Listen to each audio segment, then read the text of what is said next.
நினைத்தேன் வந்த சீரியல்ல இன்னைக்கு என்ன நடக்க போகுதுன்னு பார்க்கலாம் வாங்க வீடியோக்குள்ள போலாம். தீபா தான் பூட்டு திறக்கிறேன்னு சொல்லிட்டு வந்து அது வேணும் இது வேணும்னு குடிச்சிட்டு பூட்டு திறக்கிற மாதிரி திறந்துட்டு இருக்கிறாங்க. அப்பதான் எழுந்திருச்சு இந்த ரூமுக்கு வரலான்னு வராங்க. ஏய் அங்கேக்கு போறேன் இந்த ரூமை தானே திறக்கணுங்கிறாங்க. வெயிட் பண்ணுங்க மேடம், நான் ஒரு விஷயம் பண்ணினேன்னா அதுல 1000 அர்த்தம் இருக்குன்னு சொல்லிட்டு போறாங்க தீபா.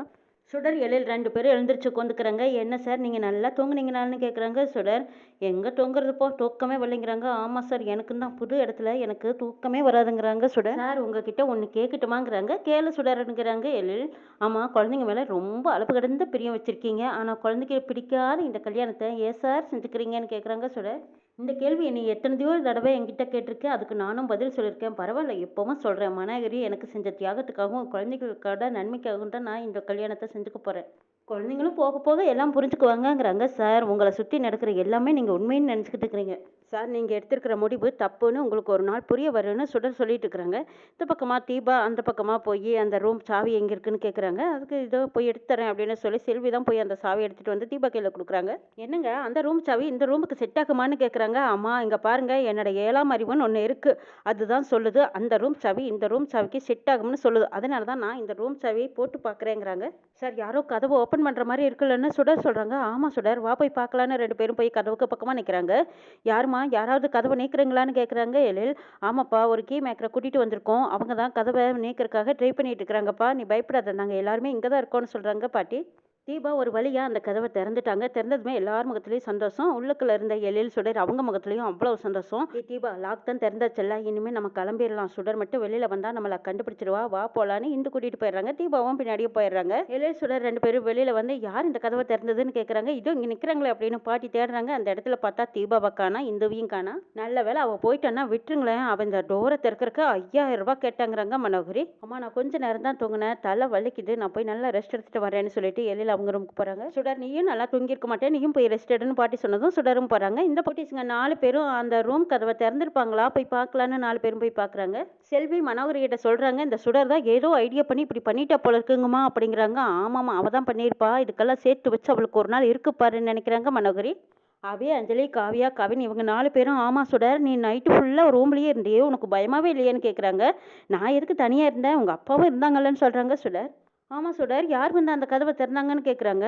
யாருன்னு தெரியல, யாரோ ஒரு கீ மேக்கரா எப்படியோ திறந்துட்டாங்க, அது வரைக்கும் சந்தோஷங்கிறாங்க சுடர்.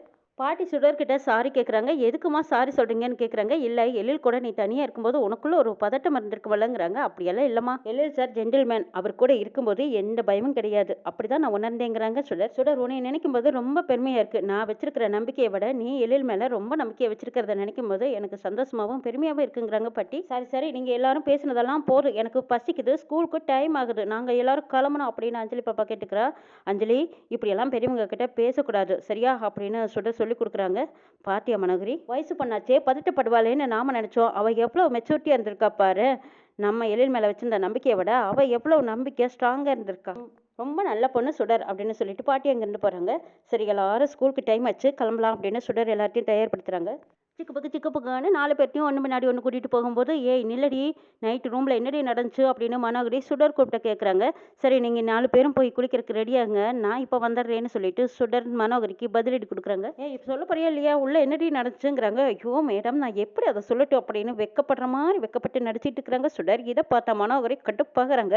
ஏய் இப்போ சொல்ல போறியா இல்லையாடி, உள்ள என்னடி நடந்துச்சு அப்படின்னு கேட்குறாங்க. ஏண்டி நீ வேணும்னு தானே ரூம் லாக் போட்டேன்னு கேட்குறாங்க. அப்படி நினைக்கிறதா இருந்தால் நீங்கள் நினச்சிக்கோங்க மேடம், எனக்கு ஒன்றும் பிரச்சனை இல்லைங்கிறாங்க.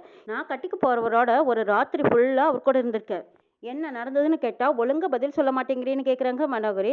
மேடம் உங்க சந்தேக பற்றிக்கெல்லாம் என்னால பதில் சொல்ல முடியாது மேடம், என்ன நடந்திருக்கும்னு நீங்க நினைக்கிறீங்களோ அந்த நினைப்போடவே நீங்க இருந்திருக்கோங்க மேடம். சார் மாதிரி ஒரு ஜென்டில்மேன் கூட என்கேஜ்மெண்ட் சக்சஸ் பண்ணிட்டீங்க, அதுக்கு என்னோட வாழ்த்துக்கள் மேடம். என்ன யோசிக்கிறீங்க, நான் தான் வாழ்த்துக்கள் சொல்றேன்ல, கை கொடுங்க மேடம் அப்படின்னு சுடர் கேட்குறாங்க. மனோகரியும் வேண்டா வெறுப்பா கை கொடுத்து கொடுக்குறாங்க. கை கொடுத்த சுடர் மனோகரி கையில இருந்த மோதிரத்தை அலங்காம கழட்டிட்டு போயிடுறாங்க. சரி மேடம் நீங்க போங்க, நான் பசங்களை போய் ஸ்கூலுக்கு ரெடி பண்ணணும், நான் வரட்டா அப்படின்னு சொல்லிட்டு சுடர் அங்கிருந்து போயிடுறாங்க. என்ன மேடம் அவ தான் கை கொடுக்குறானா, நீங்களும் அவங்களுக்கு கை கொடுத்துருக்கீங்களே அப்படின்னு கேட்குறாங்க செல்வி. பேசாம வெட்டிருப்பா வெட்டுக்குன்னு திரும்பிட்டு போறாங்க மனோகரி. மறுபடியும் கொஞ்ச நேரத்துல மனோகரியும் செல்வியும் அங்க சோபா கடையில எல்லாம் தேடிக்கிட்டு இருக்கிறாங்க. என்னம்மா நீங்க உங்க மோதிரத்தை பத்திரமா வச்சுக்கிறது இல்லையா? நிச்சயதார்த்த மோதிரத்தை இப்படி தவறு விட்டுட்டீங்களே, ஒருவேளை உங்க ரூம்ல தான் கிடக்குதா என்னவோ, நல்லா பாத்தீங்களான்னு கேக்குறாங்க செல்வி. எல்லா பக்கம் நல்லா பார்த்துட்டேன்டி, நல்லா தேடுடி அப்படின்னு தேடிக்கிட்டு இருக்கிறாங்க. சுடர் வராங்க. ஆஹா, நல்லா தேடட்டும், இதுவும் பாக்குறதுக்கு ரொம்ப நல்லா தானே இருக்கு அப்படின்னுட்டு வராங்க. என்ன மேடம் ஏதாவது தொலைச்சிட்டீங்களா? என்னமோ பரபரப்பா தேடிக்கிட்டு இருக்கிறீங்கன்னு வராங்க. நாங்களே டென்ஷன்ல இருக்கோம், நீ ஒழுங்கா போயிடுங்கிறாங்க மனோகரி. என்ன மேடம் என்னதான் தொலைச்சிங்கன்னு சொன்னீங்கன்னா நாங்களும் தேடுவோம்லங்கிறாங்க சுடர். ஒன்றும் ஒரு அணியும் பிடுங்க வேண்டாம், கிளம்பு முதல்லங்கிறாங்க மனோகரி. சரி அப்புறம் உங்க இஷ்டம்ட்டு போறாங்க சுடர். பாட்டி அங்க வராங்க. மனோகரி கிட்ட என்ன மனோகரி ரொம்ப நேரமா தேடுற மாதிரி இருக்கே, என்ன தேடுறேன்னு கேக்குறாங்க. ஏதாவது தொலைச்சியான்னு கேக்குறாங்க. ஆமாங்கிறாங்க மனோகரி. அப்படி என்னதான் தொலைச்சின்னு கேக்குறாங்க. சொல்ல முடியாம நிக்கிறாங்க மனோகரி. செல்வி நீயாவது சொல்ல போறியா இல்லையாங்கிறாங்க. மனோகரி அம்மா நிச்சயதார்த்தத்துக்கு போட்ட மோதிரத்தை தொலைச்சிட்டாங்கன்னு சொல்றாங்க செல்வி. இது நிச்சயதார்த்த மோதிரத்தை தொலைச்சிட்டியான்னு அதிர்ச்சியா கேக்குறாங்க. ஐயோ என்ன மேடம் நிச்சயதார்த்த மோதிரத்தை தொலைச்சிட்டீங்களா அப்படின்னு அழுத்தம் திருத்தமா மறுபடியும் சுடர் கேக்குறாங்க. என்ன மனோது சின்ன பிள்ளைத்தனமா விளையாட்டு பிள்ளை மாதிரி சொல்லிட்டு இருக்கிற? அது உன்னோட நிச்சயதார்த்த மோதிரம், அதை கூட நீ கவனமா பாத்துக்க மாட்டியா? ஆண்டி நைட்டு ஃபுல்லா என் வரல தான் இருந்துச்சு, ஆனா அது எப்படி காணாத போச்சுன்னு எனக்கு தெரியலைங்கிறாங்க. சும்மா காரணம் சொல்லாத, நிச்சயதார்த்த மோதிரம் அது தாலிக்கு சமம் தெரியுமா? ஒரு பொண்ணுக்கு தாலி எந்த அளவுக்கு முக்கியமோ அதே மாதிரி தான் நிச்சயதார்த்தத்துக்கு போடுற மோதிரமும் அவ்வளவு முக்கியம். அட போய் இப்படி தொலைச்சிட்டு வந்து நிக்கிறியே, எனக்கு என்ன சொல்றதுனே தெரியலைங்கிறாங்க பாட்டி. ஆண்டி மோதிரம் இங்க தான் எங்கேயாவது விழுந்திருக்கும், நான் எப்படியும் தேடி எடுத்துட்டு வரேங்கிறாங்க மனோகரி. எனத்தை தேடி எடுத்து என்ன பண்ண போறீங்க தெரியல போ. ஒரு மோதிரத்தை கூட உன்னால பாதுகாப்பா பாத்துக்க முடியல, இந்த குடும்பத்தை நீ எப்படி பாத்துக்க போறேன்னு எனக்கு தெரியலைங்கிறாங்க பாட்டி. மேடம் நீங்க சொல்ற மாதிரி மோதிரம் இங்க தான் விழுந்திருக்கும், கண்டிப்பா கிடைக்கும், தேடுங்க அப்படிங்கிறாங்க சுடர்.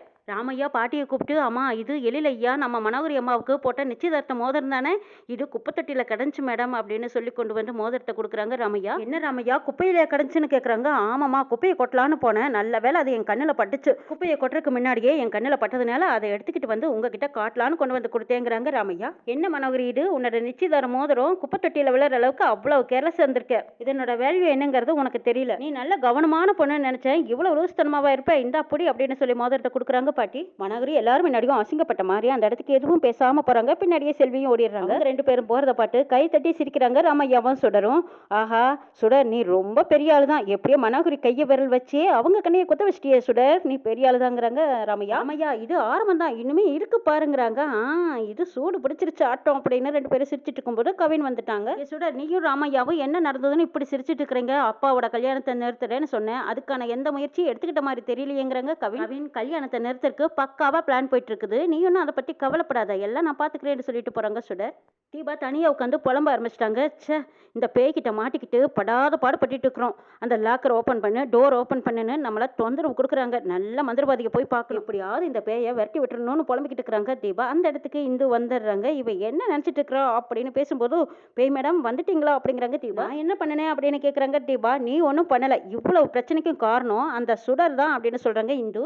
எழில் மனோகரிக்கு போட்ட பிரச்சனையை எடுத்து வச்சுக்கிட்டு பெரிய பிரச்சனையை உண்டு பண்ணிட்டா இந்த சுடர். மனோகரிய அத்தை கண்டபடி திட்டாங்க, இந்த கல்யாணத்தை எப்படியாவது நிறுத்தியே ஆகணும்னு இதுல என் பசங்களையும் குடி சேர்த்திருக்கா, அதையெல்லாம் நினைக்கும் போது இன்னும் கடுப்பாகுதுங்கிறாங்க. மேடம் நீங்க கோவப்படாதீங்க, கொஞ்சம் பொறுமையா இருங்க, சுடர் இங்க வந்தானா என்ன ஏதுன்னு விசாரிக்கலான்னு தீபா கேக்குறாங்க. விசாரிக்கிறதுக்கு ஒண்ணுமே இல்ல தீபா, ஏதோ போனா போவதேன்னு நானும் பொறுமையா இருந்தேன், இனிமேலும் கண்டுக்காம விட்டோம்னா அவ கல்யாணத்தை நிறுத்தினாலும் நிறுத்திடுவா, அந்த அளவுக்கு விடக்கூடாதுங்கிறாங்க இந்து. அவளை இப்பவே என்ன ஏதுன்னு கேட்டா தான் கொஞ்சமாச்சும் அடங்குவான்னு சொல்றாங்க இந்து. மேடம் நீங்க அவசரப்படாதீங்க, எனக்கு என்னமோ சுடர் மேல எந்த தப்பும் இருக்கிற மாதிரி தெரியலைங்கிறாங்க தீபா. தீபா சும்மா அவளுக்கு சப்போர்ட் பண்ணாத, நான் இன்னைக்கு போய் வைக்கிற கச்சேரியில அவ இந்த கல்யாணத்தை நிறுத்துறேங்கிற எண்ணத்தையும் அவன் மறந்துடணும், அப்படி இருக்கட்ட சுடர் பார்த்துட்டு வரேன்னு இந்த கிளம்பி போயிடுறாங்க. மனோகரி அவங்க வீட்டுல அவங்க அப்பாவை வர சொல்லியிருக்காங்க. என்னம்மா என்ன திடீர்னு வர சொல்லியிருக்கேன், ஏதாவது பிரச்சனையான்னு கேட்குறாங்க. ஆமாப்பா பிரச்சனை தான், அந்த சுடர் எப்படியோ என்னையும் ஏமாத்தி என் கையில இருந்த நிச்சயதார்த்த மோதிரத்தை கழட்டியிருக்கா. அப்பதான் சுடர் பாக்குறதுக்காக இந்து வெகு வேகமா வந்துட்டு இருக்காங்க. மனோகரியோட ரூமுக்கு பக்கமா வந்துட்டாங்க. வந்ததுக்கு அப்புறம் என்னமோ யாரோ பேசுற சத்தம் கேக்குதேன்னு இந்து நின்று கேக்குறாங்க. என்னமா என்ன ஆச்சுன்னு மனோகரியோட அப்பா கேட்டுட்டு இருக்காங்க. அப்புறம் என்ன, கனகவள்ளி பாட்டி கிளவி என்ன திட்ட ஆரம்பிச்சிட்டா, எனக்கு வந்து ஆத்திரத்துக்கும் கோவத்துக்கும் அவன் மண்டையை ஏதாவது பொருள் எடுத்து உடைச்சிருப்பேன், இல்லாம கோவப்பட்டு எழில இழந்துடக்கூடாதுன்னு தான் நானும் பல்ல கடிச்சுக்கிட்டு அமைதியா இருந்துட்டேன்னு சொல்றாங்க மனோகரி. மனோகரி எந்த ஒரு சிச்சுவேஷன்லயும் அப்படி ஒரு காரியத்தை பண்ணிடாத, நம்ம நினைச்சதெல்லாம் நடக்கிற வரைக்கும் கொஞ்சம் பொறுமையா இருந்துதான் ஆகணுங்கிறாங்க மனோகரியோட அப்பா. பொறுமையா இருக்கணும்னு தான்ப்பா நினைக்கிறேன், ஆனா ஏதாவது ஒரு வழியில சுடர் வந்து என் கோபத்தை தூண்டி விட்டுறா. அவ பண்றது போதாதுன்னு அந்த 4 குட்டி சாத்தானுங்களை சேர்ந்துக்கிட்டு என்ன பயங்கரமா டார்ச்சர் பண்றாங்க. எனக்கு எழில் கூட முதல்ல கல்யாணம் நடக்கட்டும், அதுக்கப்புறம் அந்த குட்டி சாத்தானுங்க 4 பேர்த்தையும் எங்கேயாவது தூரமா கொண்டு ஹாஸ்டல்ல சேர்த்திட்டு போறேங்கிறாங்க மனோகரி. எல்லாமே கேட்டுட்டு இருக்கிற இந்து அப்படியே கொந்தளிச்சு போய் நிக்கிறாங்க. அதெல்லாம் அப்புறம் பண்ணிக்கலாம் மனோகரி, நீ எழில கல்யாணம் பண்ணிக்கணுங்கிறக்காக நமக்கு இன்னும் கொஞ்சம் நஞ்ச திட்டமா போட்டிருக்கோம். எழில ஹோட்டலுக்கு வர சொல்லி நீயே எழிலும் தப்பா இருக்கிற மாதிரி நீ தானே வெளியில எல்லாத்துக்கும் இன்டர்வியூ கொடுத்த. இவ்வளவெல்லாம் பண்ண தெரிஞ்ச உனக்கு அந்த குழந்தைங்களை ஈஸியா வெளியில அனுப்புறதுன்னு உனக்கு சொல்லியா தரணும். அதெல்லாம் ஈஸியா முடிச்சிடலாம் விடுங்கிறாங்க மனோகரியோடப்பா. அப்போ இதெல்லாம் எதாச்சியாவே நடக்கலையா அப்படின்னு வாய் மேல கை வைக்கிறாங்க இந்து. அந்த குழந்தைங்களை மட்டும் இல்ல, அந்த கனகவள்ளி பாட்டியும் சேர்த்து இந்த வீட்டை விட்டு துரத்தி விடணும்ப்பா. எனக்கு எதிராக தான் கொஞ்ச நாளா பேசிக்கிட்டே இருக்கா. ஒரு ஆசிரமத்திலயோ இல்ல அனாதை இல்லத்திலயோ கொண்டு போய் அந்த கிளவியை தள்ளி விட்டுருணும்ப்பா. அப்பதான் எனக்கு எழில் கூட சந்தோஷமா வாழ முடியும்னு சொல்றாங்க மனோகரி. நம்ம நினைச்ச மாதிரி முதல்ல கல்யாணம் எழில் கூட நடக்கட்டும், அதுக்கப்புறம் நம்ம வேற மாதிரி எல்லாம் பண்ணிக்கலாம் விடுங்கிறாங்க. அப்ப முதல்ல இந்த சுடருக்கு ஒரு வழி பண்ணணும். அவதான் இந்த கல்யாணத்தை நிறுத்துறதுக்கு ஏதோ பெருசா பிளான் பண்ணிட்டு இருக்கிறான்னு சொல்றாங்க மனோகரி. அவனால எல்லாம் இந்த கல்யாணத்தை நிறுத்தவே முடியாது. அவ ஏதோ குழந்தை மாதிரி ஏதோ பண்ணிட்டு இருக்கிறா. அவனால எல்லாம் இந்த கல்யாணத்தை நினைச்சு பார்த்தாலும் நிறுத்த முடியாது. நீ கவலைப்படாத. சுடர் எல்லாம் நீ பெருசா எடுத்துக்காத. நீ சொன்ன மாதிரியே அவளை தட்டி விட்டுட்டு போய்கிட்டே இரு. நாம நினைச்ச மாதிரி சீக்கிரமா இந்த கல்யாணம் மட்டும் முடிஞ்சதுக்கு அப்புறமா எழில் உனக்கு, சொத்து போற எனக்கு. இதை யாராலுமே மாத்த முடியாது. நீ கவலைப்படாம இருங்கிறாங்க மனோகரியோடப்பா. இவங்க 2 பேரும் பேசிட்டு இருந்ததை இந்து கேட்டுறாங்க. இவங்க எல்லாம் மனுஷங்களா, எல்லாத்தையும் நம்ப வச்சு இப்படி ஏமாத்துறாங்களே, இவங்கள நான் சும்மாவே விட மாட்டேன் அப்படின்னு இந்து ஒரு பக்கம் கொந்தளிச்சு நிக்கிறாங்க. இந்துவும் சுடருக்கு சப்போர்ட்டா இருந்து எப்படியோ இந்த கல்யாணத்தை நிறுத்த போறாங்க. எப்படி நிறுத்த போறாங்க அப்படிங்கிறதையும் நாளை எபிசோட்ல பார்க்கலாம்.